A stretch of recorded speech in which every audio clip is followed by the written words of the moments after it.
Hello, everyone. Welcome to the Durrett's Take. It's that time of the week where I go over my NFL predictions for this week. So let's get started with tonight's football game between the Vikings and the Chargers, your 3.5 point favorites. As I've said the last few weeks when it comes to Thursday night football, we got to expect the unexpected. So I'm not sure how exactly this game's going to go. If for Minnesota, if quarterback Carson Wentz doesn't, turn the ball over in this game, then they'll have a great chance. The offense can move the ball. The Chargers defense has kind of been reeling over the last couple weeks. And then for the Chargers, their banged up offensive line will have to deal with a great Minnesota pass rush. But Minnesota's secondary could be had, as Philadelphia showed last week. So if Herbert has enough time to throw, then he can make the defense pay. So what's interesting is that if you exclude the Thursday night football game between the 49ers and the Rams, since that's a short trip for the 49ers and it's basically half 49ers crowd anyways, it's basically de facto mini home game.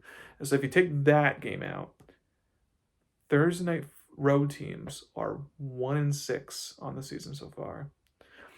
So therefore, I'm going to pick with the Chargers to get the win here at the winning 24-20. Next, you got on Sunday you got the Jets versus the Bengals. They're 6.5 point favorites.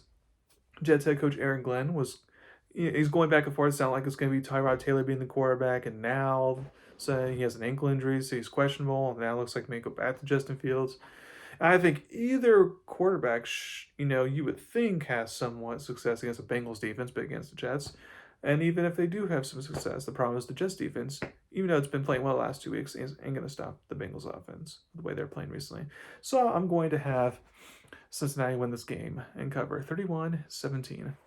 Next, you get the Bears versus the Ravens. Now that Baltimore has had a bye week and it gets a lot of key players back, including quarterback Lamar Jackson, it is assumingly it is now or never. If they lose this game, then bye-bye playoffs for the Ravens. If they win this game, then it could start a big run for them to hopefully be in the playoff mix despite the 1-5 start, which not a lot of teams have come back from. I know the Bears are coming in on a 4-game winning streak, but since the Ravens are desperate to win, I have them find a way to get it done. I have them winning 31-27. Next, you got the Dolphins versus the Falcons, or 7.5 point favorites. I don't blame Miami head coach Mike McDaniel for keeping Tua as a starting quarterback because no matter who starts for them, Miami ain't doing anything this year. Atlanta, back at home in the Dome, will shake off their embarrassing performance, especially offensively last week against the 49ers. And even if Michael Penix Jr. is not 100% healthy for the Falcons, I have the Falcons getting a win here. I have Atlanta winning 34-10. Next, you get the Bills, who are 7.5 point favorites versus the Panthers. This would be a more of a interesting game. Bryce Young was going to be playing this game, but he's not. It's going to be the veteran Andy Dalton getting the start at quarterback. Since the Bills are coming off a bye week after losing 2 in a row before that bye week, I think they're going to be coming out swinging, and I think that they should win this game easily, quite frankly. I have them winning 31-17. Next, you get the 49ers versus the Texans, who are 1.5 point favorites. Houston had their chance in Monday Night Football, but their play calling offense, Monday Night Football is just awful against Seattle. They're going to have to be better than that against a good, scrappy 49ers defense, despite their key stars being out. They're very scrappy. I think Houston's playoff hopes are on the line in this game. I think they could easily buckle down and get the job done, but with star receiver Nico Collins for the Texans in concussion protocol, this Houston offense is just not, gelling, playing well, and I don't think it'll magically improve in this game. Therefore, I have the 49ers winning 23-17. Next, you got the Giants versus the Eagles, who are 7.5 point favorites. Since this matchup happened just a few weeks ago, I wonder what corrections the Eagles have made to get a win this time around. It would help if running back Saquon Barkley could get out of his funk that he's in and run the ball better. While the Eagles can hit the deep balls to score, that's not something they want to have to rely on in order to win games. Defensively, I wonder how they'll do to slow down the Giants' offensive attack. The Giants are coming into this game angry after an epic collapse against Denver last week. I think the Giants keep this game close, but the Eagles make the clutch plays to win the game. Also, since the Giants are now into a new kicker, I don't trust their field goal special teams right now. So I have Philly winning 20-15. Next, you get the Browns versus the Patriots, or 7.5 point favorites.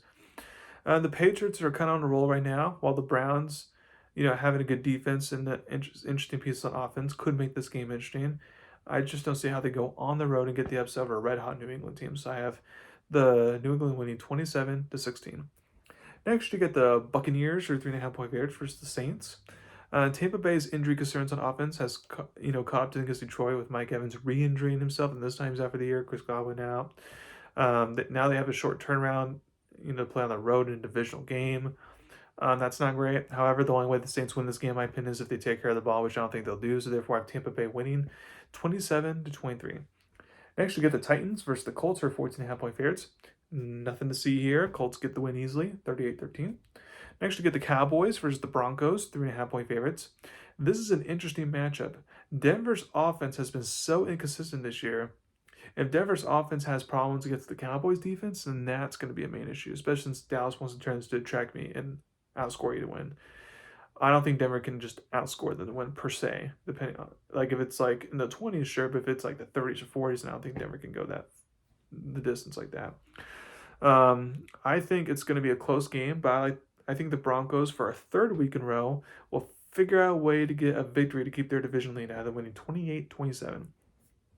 Then for Sunday football, you get the Packers, with 3.5-point favorites, versus the Steelers.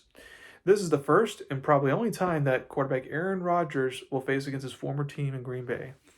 The Steelers had extra time to prepare for this game since they played early in the week. The Steelers defense is going to want to shake off their bad performance against Cincinnati last week. Plus, I think Green Bay's inconsistencies may catch up to them in this game. Therefore, I'm going to go with the home dog and pick Pittsburgh to get the win, even though I'm still not completely sold on them. I have Pittsburgh winning 20-19. And then for Monday Night Football, you get the Commanders versus the Chiefs, for 10.5-point favorites. It looks like I was wrong about Washington repeating what they did last year. Now, a big part of that is injuries. But however, they also just don't have that same juice that they did last year, which is crazy. It's a lot of players returning, and then they made some key additions in the offseason that were good. But Marcus Mariota is going to get the start of this game. So offensively, I'm not sure how they'll look. And also, there's no way. I feel like they're going to slow down the Chiefs' offense right now the way they're rolling. So I have the Chiefs winning 33-16. So thank you very much for listening to my podcast today. Please subscribe to my channel and tell about me. Thank you very much. You have a wonderful day.